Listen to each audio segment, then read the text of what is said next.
4. 1914 war in Österreich-Ungarn der erste Tag der allgemeinen Mobilmachung. Das heißt, der Tag, an dem auch klar wurde, dass dieser Krieg nicht ein Krieg gegen Serbien oder zumindest nicht ein Krieg gegen Serbien alleine, sondern ein größerer, ein europäischer und dann sogar ein Weltkrieg werden würde.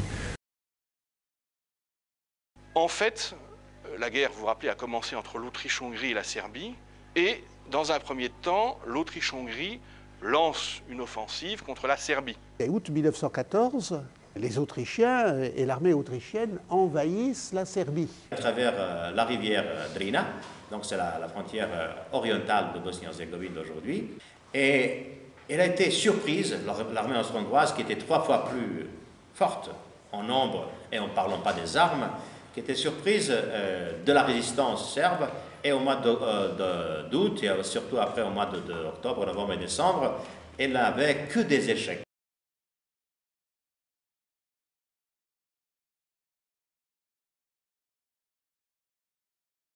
La majorité de l'armée était des Slaves. Donc, les Serbes, même de Bosnie, étaient recrutés par l'Autriche-Hongrie. Il y avait des Tchèques, il y avait des Slovaques, des Hongrois, des Autrichiens, bien évidemment. Et donc, cette armée n'avait pas peut-être beaucoup de motivation comme l'armée serbe qui se défendait. La Serbie a gagné, mais en 1915, l'armée allemande est venue en secours de l'Autriche-Hongrie et elle a écrasé la Serbie. Et ça se termine malgré tout par une conquête autrichienne et l'armée serbe reflue, bat en retraite et elle va finir par être récupérée par les Alliés qui vont créer une base à Salonique et essayer de lutter contre l'Autriche-Hongrie en Macédoine. Pendant la guerre, Churchill est lord de l'amirauté. L'idée de Churchill, c'est l'idée qu'on va créer un front secondaire. Alors, il va être à l'origine du débarquement de Gallipoli, de l'idée qu'on va aller chercher les Turcs à Constantinople. Donc Gallipoli, c'est le bas des détroits, c'est la presqu'île qui dépasse à l'ouest du détroit, et qu'on va s'emparer de la presqu'île et on va cheminer jusqu'à Constantinople. C'était évident que comme c'était eux, les Anglais, qui pilotaient le débarquement, ça serait un succès et qu'on aboutirait à Constantinople. Et puis, manque de chance, ces Turcs, ben, ils savent faire la guerre et ils ont résisté. Donc, on a cherché quand même à maintenir une pression et donc on est allé au secours de l'allié serbe et on a d'ailleurs un peu obligé la Grèce à entrer en guerre du côté des Alliés.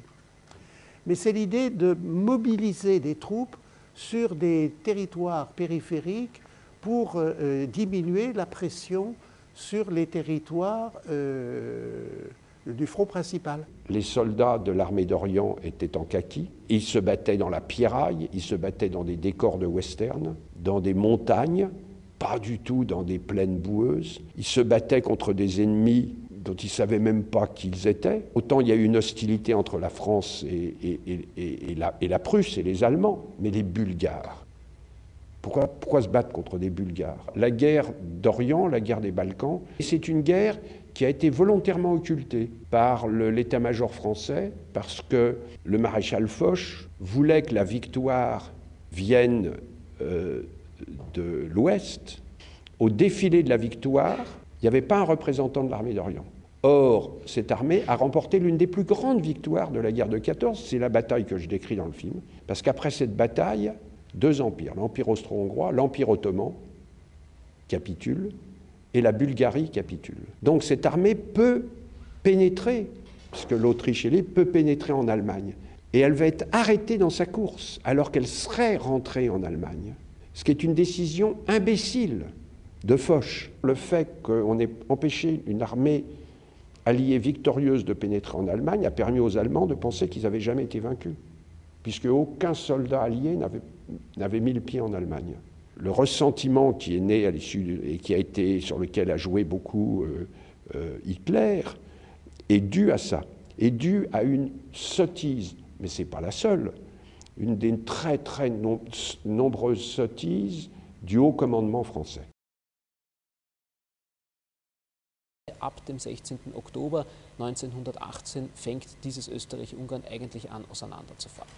Am 21. Oktober konstituiert sich in Wien die Nationalversammlung dessen, was sich dann später selbstständiger deutsch-österreichischer Staat nennen wird. Am 28. Oktober wird in Prag der unabhängige Staat Tschechoslowakei proklamiert. Wenig später spaltet sich Ungarn ab und also bis zum eigentlichen Kriegsende für Österreich-Ungarn im Anfang November 1918 ist dieser Staat zwar noch zumindest theoretisch vorhanden, praktisch hat er allerdings längst zu bestehen aufgehört, weil er sich bereits in mehrere tatsächlich unabhängige Nationalstaaten zerlegt hat. Et pour tracer des cartes de frontières, il y a des dizaines d'experts qui se sont penchés sur des cartes pour essayer de faire le bilan de la diversité ethnique et religieuse. À la fin de la Première Guerre mondiale, plusieurs traités sont signés. Le traité de Versailles règle le sort de l'Allemagne le 28 juin 1919. La même année, le traité de Saint-Germain-en-Laye démantèle l'Autriche-Hongrie. Le traité de Rapallo en 1920 pose les bases de la Yougoslavie.